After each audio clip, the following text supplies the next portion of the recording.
আসসালামুয়ালাইকুম, welcome back to my channel Imika from dancing Mrs. তো সবাই জানো আমি আমার ইডি দিয়ে হলো অনেক কিছু হলো শপিং করেছি। তো আমি তোমাদেরকে আজকে শেয়ার করব। ফার্স্ট আমি কিনেছি হলো অনেকগুলো মার্কার সেট। এটা একটা মার্কার সেট, আমি তোমাদেরকে খুলে দেখাচ্ছি।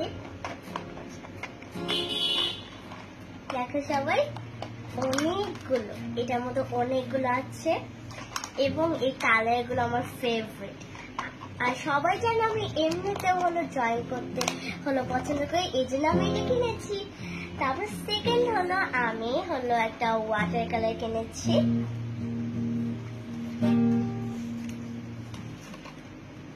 তারপর হলো নেক্সট আমি হলো একটা ক্যানভাস কিনেছি, যাতে আমার হলো মানে আমার ডেস্ক আছে না, ওইটার মধ্যে সাজিয়ে রাখবো, কত সুন্দর লাগবে না, আর ড্রয়িং করবো। তারপর last one is the glue. আমার গ্লু অনেক লাগে, আমি ক্রাফট করে যেত এই জন্য। আর দেখো সবগুলো জিনিস আমি অনেক কিছু কিনেছি। যদি ভালো লেগে থাকে অবশ্যই লাইক শেয়ার করতে ভুলবা না। Bye bye.